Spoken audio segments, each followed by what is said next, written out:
Hello everyone. आज हम बात करेंगे द्वारका एक्सप्रेस वे के एक इंटरसेक्शन की, जो कि हमें डायरेक्टली लेके जाता है हीरो होंडा चौक। ऑल दो द्वारका एक्सप्रेस वे पे मैं पहले वीडियो बना चुका हूं, जिसमें मैंने पूरे द्वारका एक्सप्रेस वे के ऊपर कौन से प्रोजेक्ट हैं अंडर कंस्ट्रक्शन, अच्छे प्रोजेक्ट जो हैं। और उसके बाद सेकेंड वीडियो मैंने अपर द्वारका एक्सप्रेस वे का बनाया था। थर्ड वीडियो मैंने बनाया था कि कैसे आप अपर द्वारका एक्सप्रेस वे से जो रोड है, जो ओल्ड गुड़गांव, न्यू गुड़गांव, आपका NH8 और इनको जाके मिलते हैं। अब जो मैं वीडियो बना रहा हूँ उन के लिए बना रहा हूँ, क्योंकि एक मेनली मैं क्वेरी देखता हूँ कि जब भी मैं विजिट करवाता हूँ या द्वारका एक्सप्रेस वे पे जितने भी अंडर कंस्ट्रक्शन या जो रेडी टू मूव प्रोजेक्ट है या कमर्शियल हैं, तो एक क्वेरी आती है कि साइबर सिटी की कनेक्टिविटी मोस्टली लोग पूछते हैं, जो या तो साइबर सिटी में जॉब करते हैं या एक साइबर सिटी आपको पता ही है लैंडमार्क है। मोस्ट ऑफ दी जो हमारे ऑफिसेज हैं, जो 500 फॉर्च्यून कंपनीज हैं, उनके ऑफिसेज भी मेनली वहीं पे हैं। तो ये बड़ी एक कनेक्टिविटी के रहते हैं कि वहाँ से, ऑल दो कनेक्टिविटी की अगर आप साइबर सिटी की बात करोगे तो 113 सेक्टर जो हमारे बॉर्डर पे है, आप उससे अगर वापस भी जाओगे तो शिव मूर्ति से आप MS मॉल फिर साइबर सिटी जा सकते हो।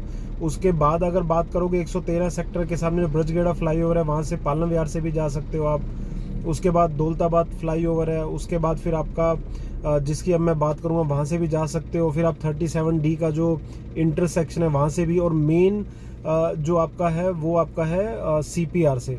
जैसे ही हम द्वारका एक्सप्रेस वे 113 सेक्टर से जाते हैं, पूरा जब ख़त्म होने वाला होता है, थ्रू CPR हम टोल से पहले NH8 पे लैंड करते हैं। और जितने भी मोस्टली जो हैं उनको ये तो कनेक्टिविटी पता ही है कि द्वारका एक्सप्रेस वे सीधा आपका NH8 से मिलता है, क्योंकि शिव मूर्ति से आपका द्वारका एक्सप्रेस वे NH8 पे जाके फिनिश होता है। और CPR के थ्रू हम जो हैं टोल से पहले लैंड करते हैं। आई थिंक ये तो सबको पता ही होगा। सो जिसकी मैं बात कर रहा हूँ, ये लास्ट जब द्वारका एक्सप्रेस वे का मैंने वीडियो बनाया था, उसमें मैंने आपको दिखाया था कि ये जैसे न्यू गुड़गांव के CPR तो आपको पता ही है, जिसके थ्रू हम NH8 जाते हैं। तो ये जो मैं दिखा रहा हूँ, ये एक तरह से ओल्ड गुड़गांव का CPR है। और मेरे हिसाब से जब Dwarka express way fully operational हो जाएगा, ये रोड पूरा ऑपरेशनल हो जाएगा जिसकी मैं बात कर रहा हूँ, तो आई थिंक ये रोड जो है सबसे ज़्यादा यूज़ होगा, खासकर जो सेक्टर 102 से लेके 113 सेक्टर तक है, और जिनको NH8 जाना है या पटौदी रोड जाना है। सो आई थिंक ये वाला जो है मेन यूज़ करेंगे। सो मैं आपको दिखाता हूँ, ये जो आप सामने देख पा रहे हो, ये इधर आपका जॉयविले है लेफ्ट साइड में, बिल्कुल सामने। मैं थोड़ा आपको जूम करके दिखा देता हूँ। ये आपका जॉयविले है, और उसके सामने जो है आपका अदानी ओस्टर है, और सीधा ये जाता है अपर द्वारका एक्सप्रेस वे। ये सीधा रोड, अभी ये जो अंडर कंस्ट्रक्शन है, अंडरपास जो है अभी आपका अंडर कंस्ट्रक्शन है। सो ये वाला जो रोड जो है, ये रोड जो है सीधा, अगर मैं आप बैक साइड की बात करूँ तो मैं आपको चलिए थोड़ा सा दिखाता भी हूँ। तो ये देखिए सीधा सामने अपर द्वारका एक्सप्रेस आएगा, बिल्कुल जॉयविले, अदानी ओस्टर। और यहाँ से जो दिख रहा है आपका सामने जो फ्लाईओवर, ये आपका मेन द्वारका एक्सप्रेस वे है। वहाँ से आप अगर आओगे दिल्ली वाली साइड से या नियर बाई सेक्टर से, तो लेफ़्ट लेते ही आप इसके ऊपर आ सकते हो। और ये सीधा हमारा जाता है 9A सेक्टर, 2 मिनट के डिस्टेंस पे इंटरसेक्शन आएगा। फिर सीधा आपका पटौदी रोड आता है, और पटौदी रोड के बाद सीधा आपका हीरो होंडा चौक। यहाँ से हार्डली आपको लगेंगे 10 to 12 minutes maximum Hero Honda चौक जाने में, नॉर्मल ट्रैफिक अगर आपका रहेगा। और रोड आप देख सकते हो 6 लेन आपका ये है।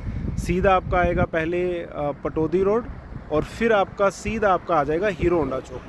तो ये एक तरह से यूँ समझ लो ओल्ड दिल्ली का, ओल्ड गुड़गांव का CPR एक तरह से आप इसको कह सकते हो। ये मेन रोड है। आई होप आपको इससे थोड़ी क्लैरिटी आई होगी कि आप किस तरह से विदाउट यूजिंग CPR आप इसके थ्रू आपको जो है NH8 जा सकते हो। और मेरे ख्याल से जब ये पूरा फुली ऑपरेशनल होगा, आई थिंक ये सबसे ज़्यादा बिजीएस्ट जो है रोड रहने वाला है। और ख़ासकर अगर मैं बात करूँ गोदरेज मेरिडियन की, एक्सपीरियन वेस्टर्लीज की, शोभा सिटी की, तो अपर द्वारका एक्सप्रेस वे तो यहाँ से बिल्कुल सीधा ही है, वहाँ से सीधा वो NH8 जा सकते हैं। सो मेरे हिसाब से काफ़ी रश रहने वाला है। सो ये था इस रोड के बारे में। अब मैं बात करूंगा हमारे वीडियो के दूसरे सेगमेंट की। सो ये मैं बात करूंगा जो मेन द्वारका एक्सप्रेस वे की, जो आई थिंक आपको पता ही है 29 किलोमीटर लॉन्ग है, 9 किलोमीटर दिल्ली में है, 20 किलोमीटर हमारा गुड़गांव के अंदर है, और 9000 करोड़ जो है इसकी कॉस्ट है। डेडलाइन जो है वो दिसंबर 23 है और दिसंबर 23 में आई डोंट थिंक कि it would be extended.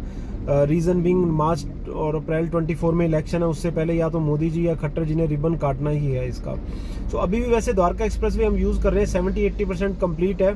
Yes, कुछ पैचेस पे काम हो रहा है और आई होप दिसंबर 23 में कंप्लीट होकर इसका जो है इनोग्रेशन हो जाएगा। आज मैं बात कर रहा हूँ सर्विस रोड की।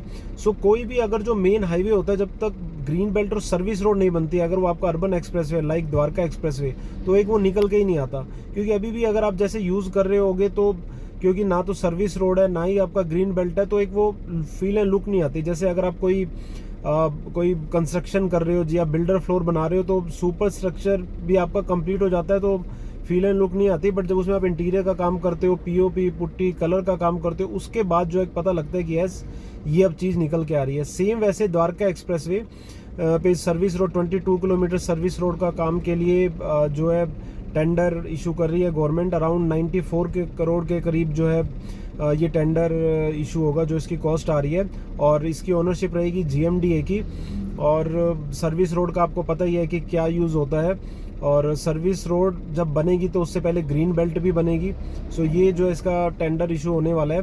पहले यस, गवर्नमेंट दिसंबर 23 तक डेडलाइन द्वारका एक्सप्रेसवे कंप्लीट करने की है और उसके बाद सर्विस रोड का काम शुरू होगा। और सर्विस रोड जब बनेगी और ग्रीन बेल्ट बनेगी, आई थिंक तब जो है द्वारका एक्सप्रेसवे देखने लायक होगा। ऑल्दो अगर हैबिटेशन इतनी जल्दी नहीं भी आती है, बट एक ब्यूटिफिकेशन वाला काम, जैसे सर्विस रोड का जो बेनिफिट मेन अगर मैं बात करूं तो नियर बाय सेक्टर को ज़्यादा होगा। रीज़न बिंग जो द्वारका एक्सप्रेसवे मेनली यूज़ करेंगे जो आपका दिल्ली से NH8 जा रहे हैं, या जो अगर मेन जो नियर बाय सेक्टर है, जैसे 88B हो गया आपका, 110 हो गया, 109 हो गया, 104 जो नियर बाय सेक्टर हो गया आपके, 36B हो गया। सो ये मेनली जो है सर्विस सेक्टर यूज़ करेंगे जिनको दूसरे सेक्टर में जाना है। तो क्योंकि द्वारका एक्सप्रेसवे से लोड भी कम होगा और सर्विस रोड जो बनाने का पर्पज़ है कि नियर बाय सेक्टर यूज़ करें, वो भी फिल होगा। बाकी देखो, सर्विस रोड बनने के बाद जो है ग्रीन बेल्ट में बार बार कह रहा हूँ, वो भी एक ब्यूटिफिकेशन आएगा। ट्री प्लानेट होंगे, बस स्टॉप बनेंगे, वाटर ट्रीटमेंट का काम जो है वो भी एक फिनिशिंग लेवल पे जाएगा। सो आई थिंक ये भी एक बिग बूस्ट होगा। रीज़न बीइंग ब्यूटिफिकेशन आने के बाद एक और भी जो सोच रहे हैं द्वारका एक्सप्रेसवे प्रॉपर्टी लेने, क्योंकि अभी वो आते हैं तो एक फील एंड लुक लगती नहीं है, बट जब आई थिंक ये चीज़ें कंप्लीट होंगी तो और जो है प्राइजेज अप्रिशिएट करने चाहिए द्वारका एक्सप्रेसवे के।